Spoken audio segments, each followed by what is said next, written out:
unidentified flying object. I'm Jack Oswald, and you're listening. This is Hudson Hamay, and you're listening to... I'm Richard C. Hoagland, and you're listening to... I'm Art Bell, and you're listening to Dr. J Radio Live. We have an unidentified flying object.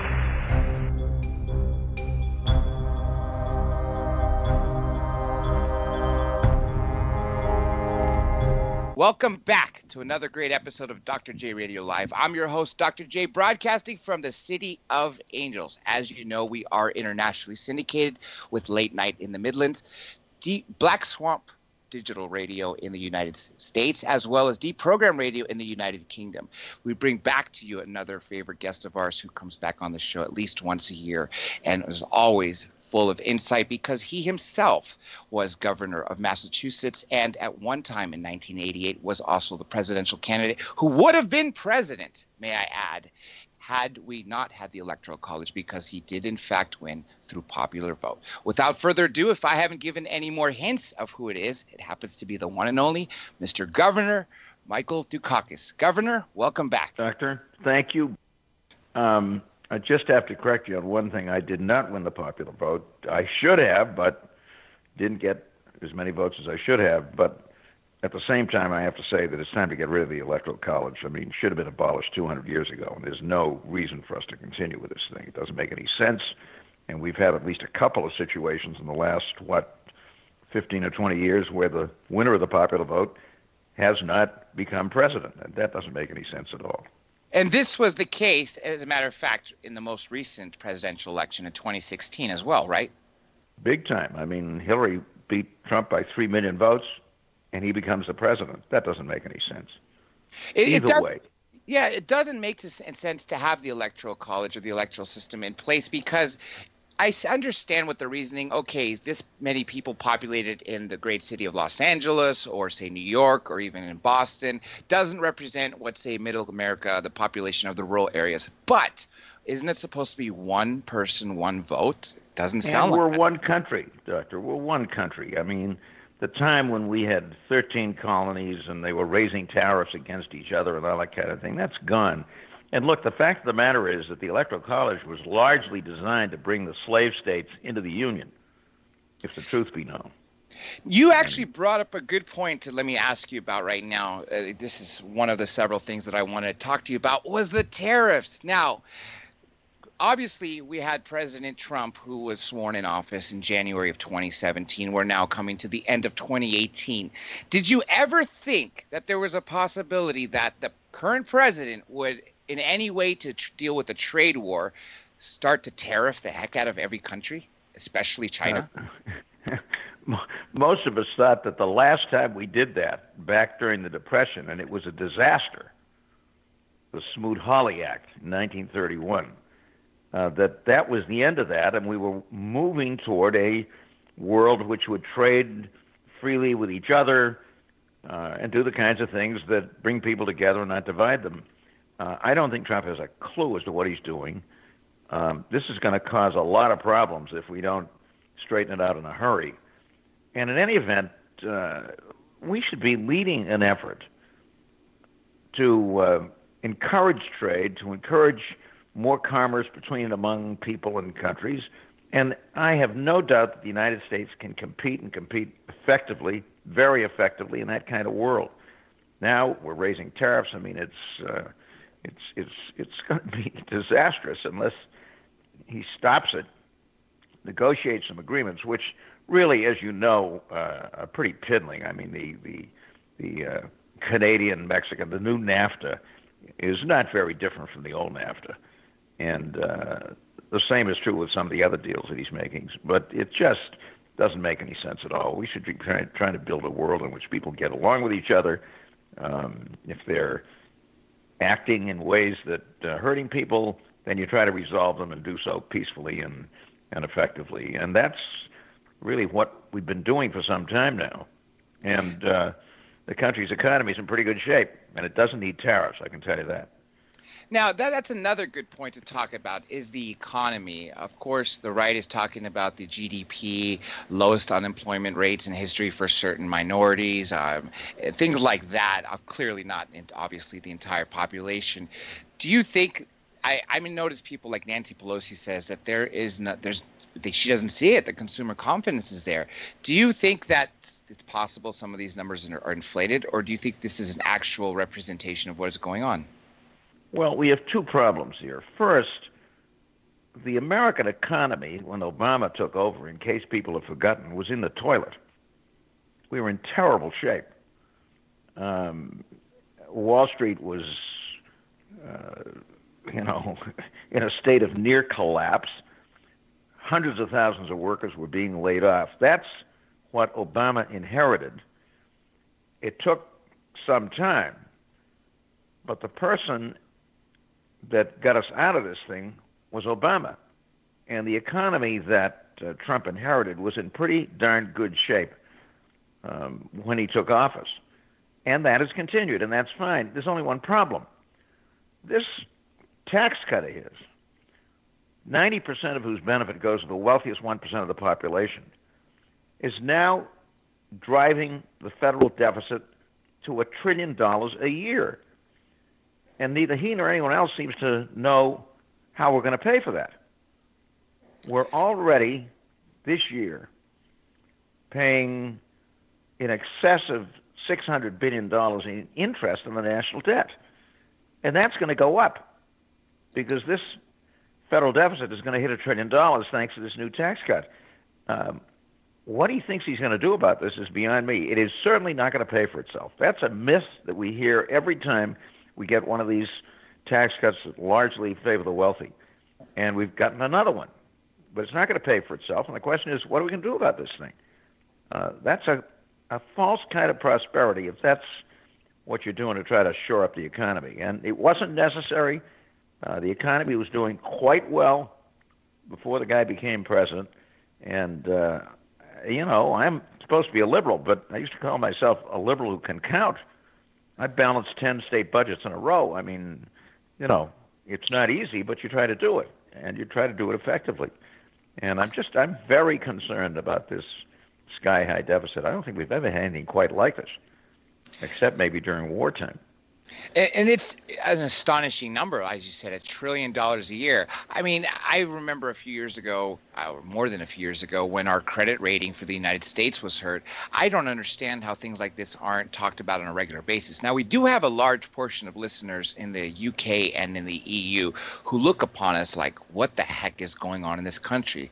Now, as someone who's been watching politics for a whopping 38, almost 39 years, which is not very long, I've never seen something so split, a country so split, so many protests and riots. Now, you could go back even further. Do you recall ever in a time seeing the country split as far as it has right now? Oh, yeah. I mean, the McCarthy period was one that divided this country in a very bitter way. I may be one of the few people that remembers that. But it was bad. And I'll tell you a story that I don't think I've ever told you about what happened to me. Now, I got pretty active politically when I was in college. And I went to Swarthmore, a small school outside of Philadelphia. I graduated in 1955, and 6 weeks later I was drafted, went into the Army, and headed with a bunch of other draftees from the Boston area to Fort Dix, New Jersey for our first 8 weeks of basic training. We got there, and about 2 or 3 days after we got there, we each had what passed for a personnel interview. It was 5 minutes with another draftee who was a personnel specialist who interviewed you and then decided what you'd do for the next 2 years. Except my guy, doctor, if you can believe this, had a file on me. And this is in pre-computer America. It was a manila file with every single political activity I'd ever engaged in Swarthmore College. This sounds like... Started asking me about this. You ran a fundraising drive to the American Civil Liberties Union, you did this, you did that, so on and so forth. Fortunately, he didn't do what they were doing to some other draftees and recommending them for other than honorable discharges, literally, if you can believe this, and sent me to career instead, which was okay. It took us 10 years to find out how they got that information. What do you think? CIA, back then when America was great. That's actually a very scary thought that this is what they were doing. They had a tap on the Swarthmore College switchboard. Wow. And that's the only way you could make phone calls in those days in and out. There were no cell phones, right? That kind of stuff. And they must have been paying people to listen to these phone calls and take down this information. Lord knows how many schools were affected. Lord knows how many millions of young men, in this case, were tapped into. And that was terrible. It was bad. It was awful. Vietnam was terrible. I mean, the country was split right down the middle. Whole families were at each other's throats. Some young Americans were going to Canada to avoid having to serve because they were so opposed to the war. That was a terrible time. So, we've been divided. And if you really want to think about when we were divided, how about the Civil War? If you saw the movie Lincoln. So we've gone through these periods, and I hope we're going to have the ability and, frankly, the goodwill among most Americans to get out of it. But this is not the first time we've gone through this stuff, believe me. When we re-entered Iraq under George W. Bush in the early 2000s, a lot of people were worried after he declared major mission combat was over when actually we started having more fatalities. As a matter of fact, one of my good friends died, I think about a week later after that aircraft carrier stunt, and that was just one of thousands by a decade later. And people were comparing it to Vietnam, but I could see why it was separating people, but I think the gravity compared to Vietnam versus how many people were actually killed, U.S. soldiers, versus what happened to us in the Middle East couldn't be compared. But at the same time, the civilians that were killed in the Middle East, I think, is really overlooked. Brutal. And in any event, if you're talking about a divided America, a lot of us thought invading Iraq was nuts. And it was. We have now spent over $4 trillion on that war and situation alone. Can you believe that? Over $4 trillion on that foolish war. But in terms of national division, Vietnam was far worse. Far worse. And we lost, as you pointed out, a lot of young Americans, 55,000 of them. So, that was a terrible time for the country, in a very divided country, especially young versus old and those kinds of things. So, unfortunately, we've had to go through some of this stuff. Usually it could have been avoided with better judgment and wasn't. And we're in the middle of another one. And a lot is going to depend, in my opinion, on what happens on the first Tuesday in November and whether or not there's some changes in Washington, and then subsequently, obviously, at the next presidential election. You brought up a good point, is the midterm elections. And obviously Justice Kavanaugh, who's now Justice, Brett Kavanaugh, it seemed to be for a while that he wasn't going to be confirmed until after the results of the midterms. Do you think that would have been possible to delay, to have some sort of appointment, if it wasn't for him, anybody from President Trump, or is it possible to literally delay it until there's another president in office? Because if that was the case, you would literally have a split court. How can they make a decision that is the majority if they're literally 4-4 and 4 liberals and 4, to the right? It doesn't look like it would work at all. What the Senate majority did back in Obama's last year, in deliberately refusing to consider the appointment of an outstanding judge, was, in my opinion, unconscionable. Absolutely unconscionable. And I'm not for delaying, for political reasons, other appointments, even if they happen to be made by a Republican president. I mean, I think the least we could expect of the Senate of the United States is that it proceeds to act on these nominations. Justice Garland was a superb appointment, thoughtful, moderate, highly respected. And the Senate Majority Leader deliberately and in what I think was an outrageously political way basically said, we're not going to act on this thing. That was almost unprecedented. And I think a terrible thing to do. And I don't want to see my party playing that kind of game, even if I don't happen to like the particular nominee that's been nominated. I think what he did was just as I say. I think it was unconscionable and a terrible precedent, and I hope we won't follow it. One of these days, maybe he'll apologize, but I doubt that.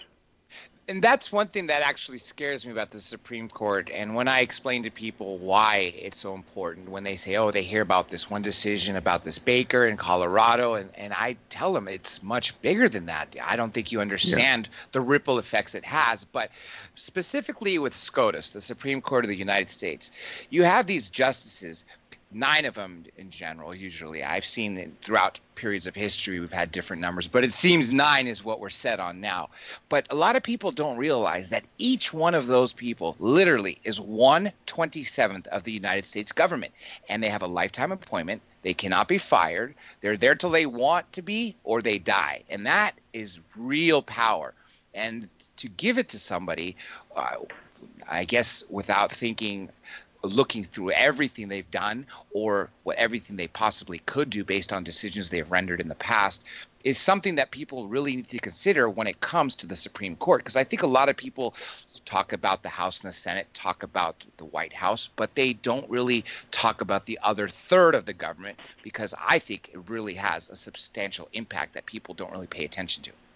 That is true. And remember, back in the 30s, during the New Deal, the Supreme Court itself was a very divisive issue because a very conservative court in the middle of what was the worst economic crisis in American history kept knocking out New Deal bill after New Deal bill, arguing that it was unconstitutional, as the Roosevelt administration was working its head off to try to get us back on our feet. Remember, 25% unemployment was what we were experiencing during the Great Depression.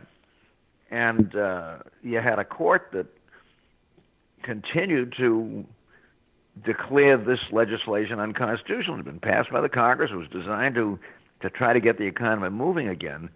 And you remember, after he was reelected for the first time, President Roosevelt was so frustrated, he filed legislation to increase the size of the court from 9 to 15.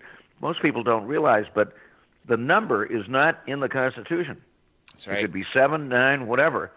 And he was very serious about this. He wanted to add 6 new justices so that he could appoint some people who would finally start approving some of that legislation designed to get us out of this terrible, terrible economic crisis.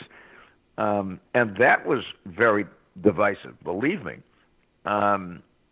And fortunately, a couple of the older justices decided to resign and open up 2 new seats, and Roosevelt then was able to fill them with folks that were prepared to support the kind of legislation that the court kept rejecting on constitutional grounds. We finally solved that crisis, but it was a very, very serious situation. And again, one that divided the country very badly, and had those 2 justices not resigned, might have tied us up in all kinds of stuff. But it was very serious at the time, and Roosevelt was very serious about doing something about it. And at that time, lots of people were talking about what this would do to the country, and it would threaten the court and all that kind of stuff. So, again, we've gone through periodically some very tough situations, and fortunately the country has been good enough or resilient enough or whatever to work its way through them. Let's hope we do the same thing this time. That's the key, is to do the right thing, and more importantly is also to look at our history, learn from it. One thing that people have always taken away is a phrase that you always give them, that's a famous Greek one, pathima mathema. That's right. Things happened. We learn. And you're supposed to learn from them. That's why we study history. And it's a good time to study history, I can assure you. Now, let me ask you about if it's even called a split, or if it's possibly a third party starting to arise, or if it's just a party within a party. What do you think is this is just opinion, pure opinion about the DSA, Democratic Socialists of America? Because it seems to me within the Democratic Party, most people don't want to go that direction, but the candidates that are in the DSA, like Miss Ocasio-Cortez in New York and Bernie Sanders, who seems to be one of the proponents for it, they're very famous in that sense. A lot of people want this Medicare for all. They want, everything to be sort of taken care for them. But at the same time, I don't think it's gaining as much traction as it is. So again, back to that question, do you think that there's a split in the Democratic Party, or is this just a party within a party, or an idea? No, I don't think it's a split, and I don't even understand why these folks use the term socialist. They're not socialists.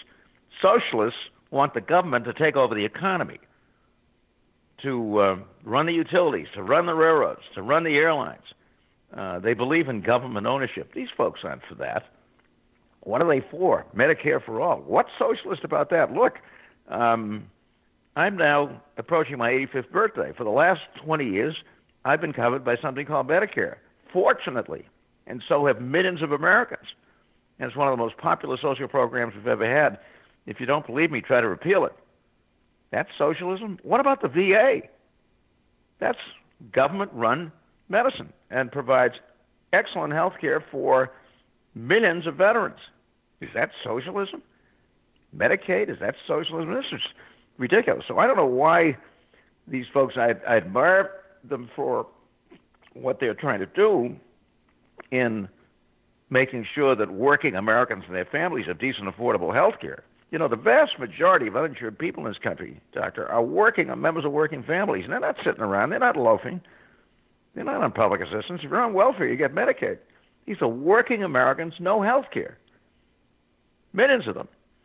And trying to make sure that they get decent, affordable health care is hardly socialism. I mean, every single advanced industrialized nation in the world, and some not so advanced, make sure that their people get decent, affordable health care.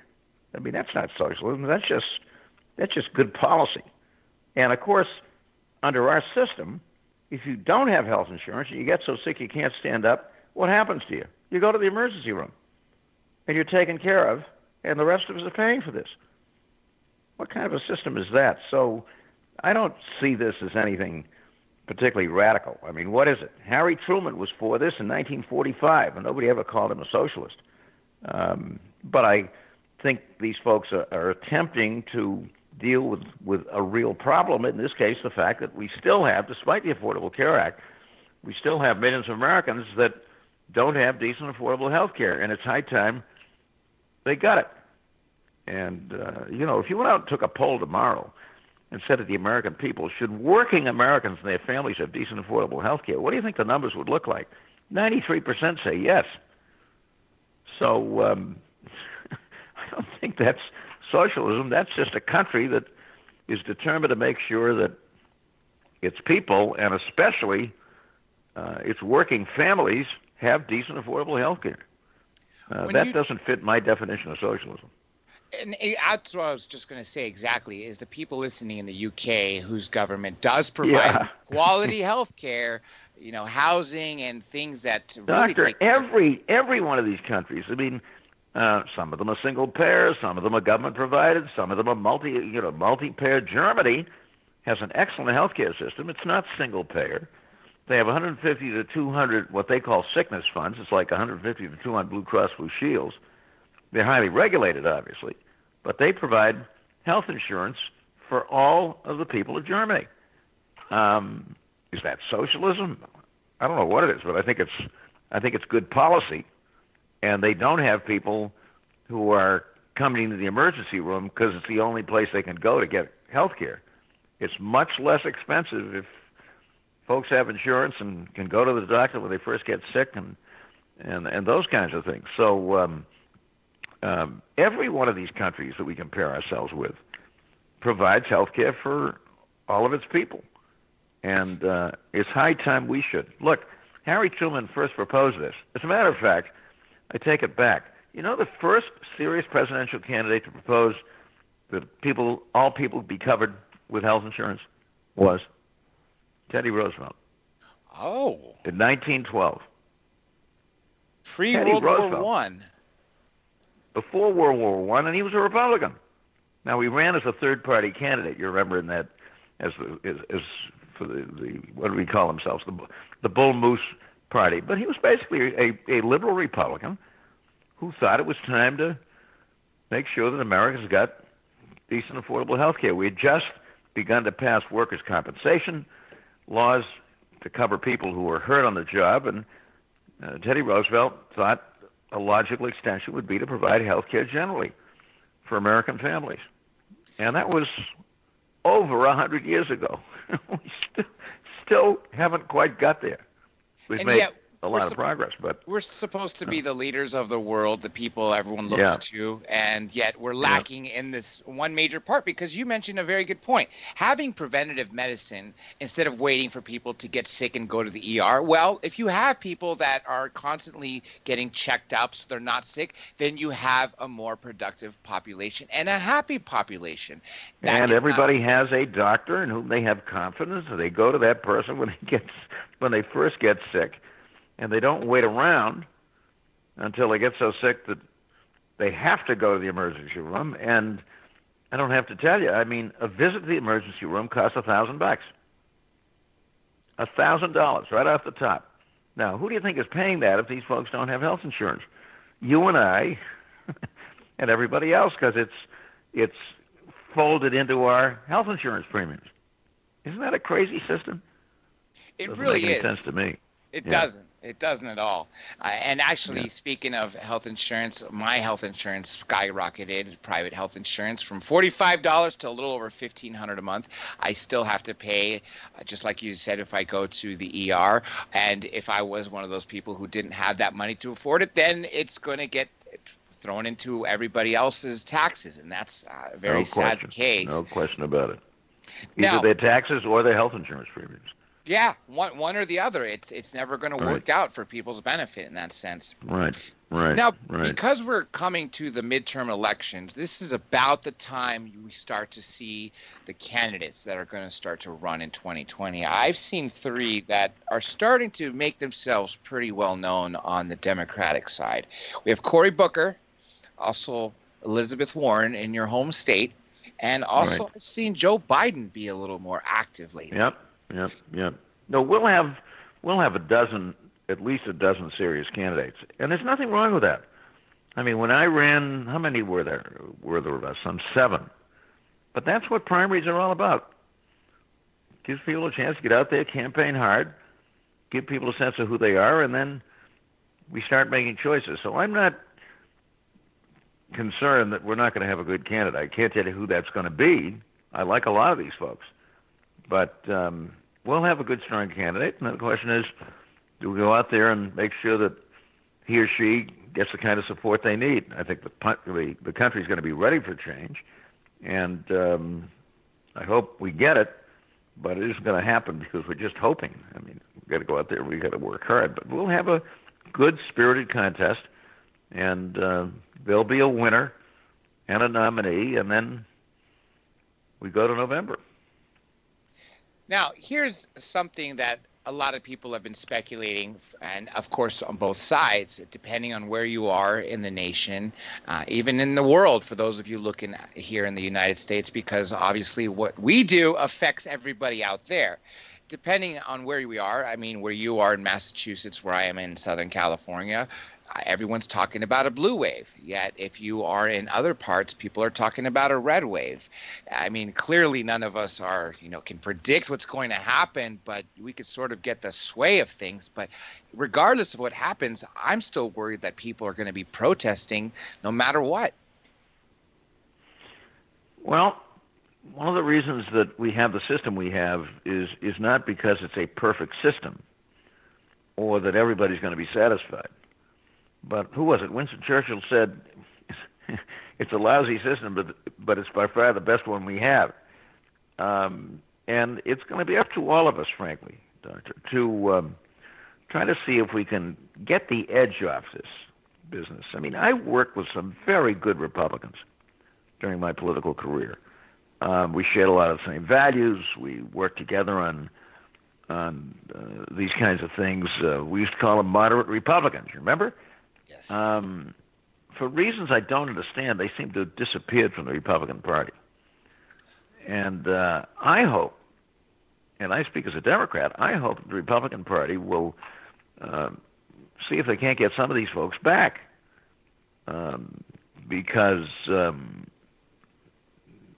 it's important that the parties reflect a cross-section of opinion. Okay, so there'll be differences, obviously. There's a difference between Democrats and Republicans, but that doesn't mean that we can't work together. And at least in my political career, we always did.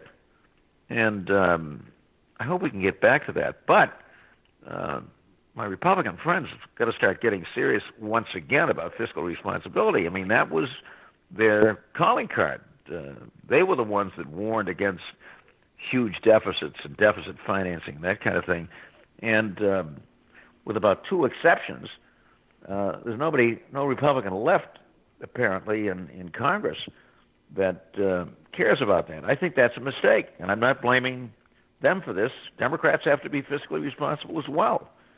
And it's just very important now that we get serious about these massive deficits that are now being created, largely by Trump's policies.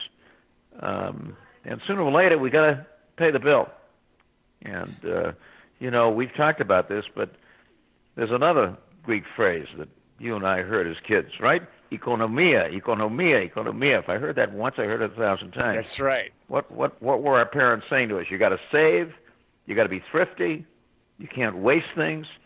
Waste in a Greek household, as we both know, was absolutely unacceptable. Nope. And it's important that Democrats, as well as Republicans, be fiscally responsible, because we're in this together.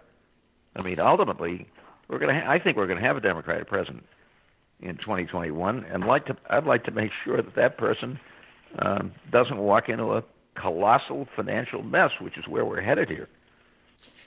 You mentioned something important, two actually important things that I wanted to say that has been removed from our vocabulary. First of all, you don't hear the term moderate Republican, and you definitely don't hear the liberal Republican anymore. Do you think that it's ever going to be possible for the people who have gone so far right to start moving back to the middle? Because they have to. Like you said, if they're not going to be expressing our views, all the views of that's the whole point of government. They're supposed to be people that are representing the people that are within the citizens. Well, it's up to them, obviously, Doctor. But I've been encouraged these last few days. We haven't talked about this Saudi Arabian thing, which is absolutely outrageous. But we are beginning to hear a lot of Republican voices on Capitol Hill that are starting to raise hell about that. And they should. We all should. I mean, the man was murdered. I mean, you can't deny that. You can't deny that he was. I mean, he walks into an embassy and he's gone, and he's an American citizen. To get a piece of paper, and apparently 15 Saudis, one of them with a bone saw, were there to greet him, and he never came out. And it's important that Democrats and Republicans go after him. Now, I don't know what the President of the United States is doing on this, dancing around, making excuses, thinks selling the Saudis U.S. arms and armament is more important than the life of this guy? What is he thinking? But I'm encouraged by the fact that we are beginning to get some very strong Republican reactions to this, as we should, because what happened was absolutely disgraceful.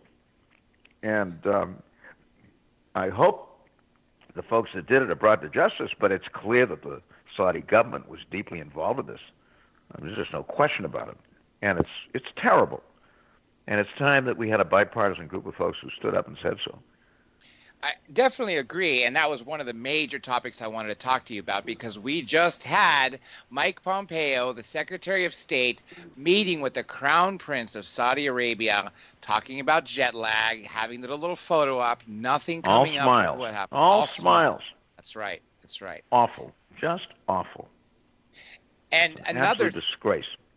Another thing a friend just mentioned is when before we actually started to get some of these details, that they had to literally mediate to figure out what to say as opposed to just telling the truth. And I think what they settled on was that he accidentally died during interrogation, when how is that even possible unless you're torturing the heck out of someone, like you said, with a bone saw?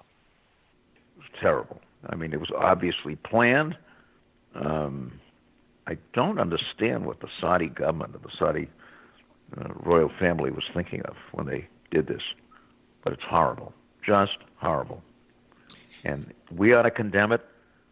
Republicans and Democrats alike, the international community should condemn it, and we should demand, in my opinion, the Saudis not only admit their guilt, but take whatever steps are possible. Of course, the guy is dead.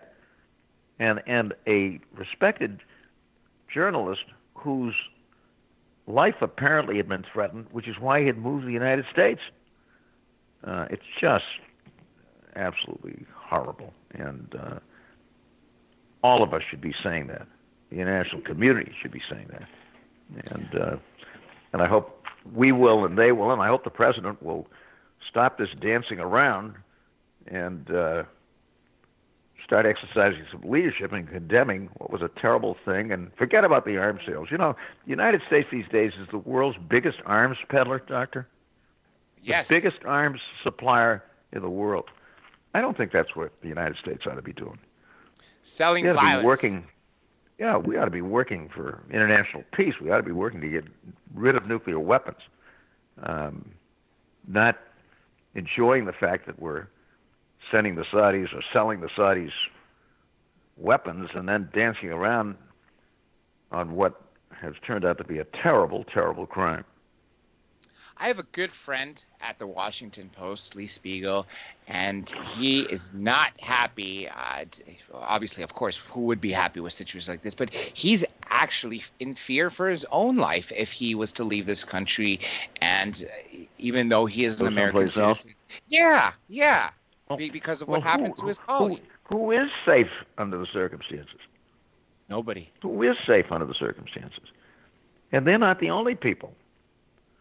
I mean, I don't know what's going on in Russia these days, but these folks that either were killed or almost died in the UK didn't do so because of natural causes. And it's pretty clear that the Russians are involved. What is this? I mean, the international community ought to be condemning this loudly and forcefully, and demanding that it stop. And if the U.S. is perceived, as I'm afraid we are under Trump, to be less than outraged by this, it's going to encourage more of it. I don't think there's any question about it. I mean, if Trump hadn't been engaged in this romance with Saudi Arabia, you think they would have done this? I doubt it very much. They would have feared for it, as they should have, as anybody would fear that if you kill a citizen of another country, there's going to be things that you reprimand. Just horrible, just horrible. You brought up a good topic, and there's just a few more I'm going to keep you on. Don't worry, I won't keep you on late, because we always want to have you back. That's the key thing, Governor.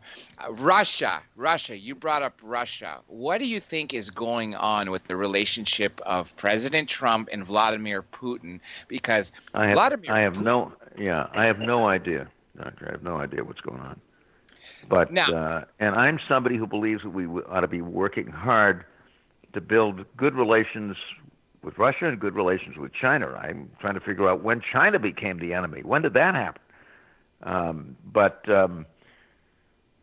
these attempted murders, which clearly took place in the UK and were not the result of tourist activity. That was the Russian story, equally as preposterous as the Saudi story, are again unacceptable. They're unacceptable. The international community shouldn't tolerate them. And we should be engaged in serious efforts, first to try to figure out what the Russians think they were doing, and secondly, to stop it.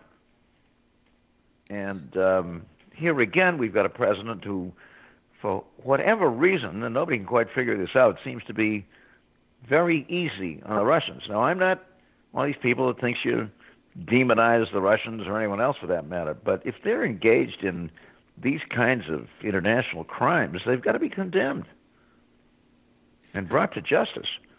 And we are clearly not doing that. A few years ago, we were talking about North Korea in a whole different level. Like, what's it going to take to get this hermit kingdom to stop building these ICBMs and threatening us and all this? And then, of course, you had Trump take office. And we, at that point, when we talked then, we didn't know what was going to happen when he was, they were hurling insults at each other, a little rocket man. But now I seem to see a little sort of flip-flop on what's happening with North Korea. I don't know if Kim Jong-un will ever want to give up his weapons, because if he does, then he will no longer be a threat to the U.S. And I think if he's not a threat to the U.S., then I think that'll affect the morale of the people. Now, I could be completely wrong. This is why I'm asking you about it. Do you really think that North Korea will denuclearize the entire Korean peninsula and open up their country to trade and tourism, or will they continue to be the hermit kingdom, essentially a thorn in one of our biggest allies, South Korea? I think the answer to that is it depends. And it depends particularly on whether or not we pay attention to what our friends and allies in South Korea are trying to do. Now, we happen to have had an election in South Korea that, in my opinion, elected a very good person who is very committed to, if not unification, at least much better relations between the North and the South. And he has had a lot to do with the fact that the situation seems to be a lot better than it was when Trump was boasting about how he's going to blow him out of existence. Yes. We should pay attention to him. We should listen to him and work closely with him. If we do, then I think the chances of ending the nuclear threat and bringing lasting peace to Korea will be a lot better. And I don't think you can exaggerate the importance of that change politically in South Korea and what it has done already to build much better relations between the two parts of the country. Now, I'm going to focus on two more topics. One is something we've already but I'm going to come full circle now, talking again about our horrific deficit. I mean, $1 trillion a year. Again, like you said, we at some point have to pay for it. But how is that going to happen if we just keep raising the deficit? So this is a hypothetical. Assume nothing happened in 2016 the way it did. Assume that either Hillary's in power, or even, let's just say, you were sitting in the Oval right now. What decisions would you make to start to flip around the deficit so we could start paying it back, so we can end up going to a surplus instead of a deficit? Doctor, you got to go back to 2000. People forget what happened then. Bill Clinton was in his second term. He had inherited a big deficit, at least one we thought was big. Of course, compared to what we're doing now, it was small. And the economy was in lousy shape. So Clinton and the Congress went to work on a bipartisan basis, got us out of a lot of that mess, helped to revive and boost the economy. And by Clinton's last year, we not only had full employment, we had the first two back-to-back budget surpluses in 50 years in the United States. The first two back-to-back in 50 years. And we had a budget surplus of $250 billion. This is in the year 2000, Clinton's last year. And the question was what to do about this. The Republicans said we ought to cut taxes. But Clinton said, hey, wait a second. Things are good now, and that's great, but we're looking at some important challenges down the road, one of which is Social Security, which by the year 2034, 35, 36 is going to run out of its surplus and is going to begin to be unable to pay full benefits unless we do something about that now. And here we are in a situation where for the first time we have a handsome surplus And so Clinton, in his last State of the State address, said, I know the other side wants to cut taxes, but we've got to be thinking ahead. And he said, I'm proposing a plan, and it was a detailed plan, to reduce and eliminate the national debt in 10 to 12 years. And this was not a fairy tale. It was real. And had Al Gore been elected, of course he was elected, right? Yeah. By a popular vote, but not by the Electoral College. Had Gore been elected, become president, we would have virtually no debt today. And we wouldn't be spending $600 or $700 billion on interest in the national debt. Think about it. Money which could either go back to the taxpayer or pay for some of the things that we need and aren't spending money on, like our infrastructure, which is in terrible shape. Well, the Electoral College showed up. Gore won the election, but he lost the Electoral College, and Bush II became president. Not only cut taxes, mostly for the wealthy, but got us into one of the dumbest wars we've ever gotten into, which has now cost us over $4 trillion. Too bad, because had we been able to do what Clinton and Gore were advocating, we'd be virtually debt-free today. What do you think of that? And it's very sad, when we had this war, because what did it accomplish aside from killing all these people? It created this debt. We created a lot of enemies. We sure as heck caused a lot of civilians 16 years of war in Afghanistan. We still aren't out of it. That's right. People still getting killed every day. But think about it. We could have been virtually debt-free and in great shape, and we blew that opportunity. But look, we're coming out, as you know, for our 24th winter quarter at UCLA. We'll be living in Los Angeles for 3 months, as we have for the past 23 years. And if we can resume this conversation at some point, I'd be delighted to do so. Oh, absolutely, Governor, absolutely. I just say one last line for the people to vote. That's why one of the great reasons I wanted you here for November. Anything you got to say about voting? What do you want me to, about what? Oh, just say anything you want to tell people to encourage them to go vote. That's all. Just say one thing and then... Okay, great.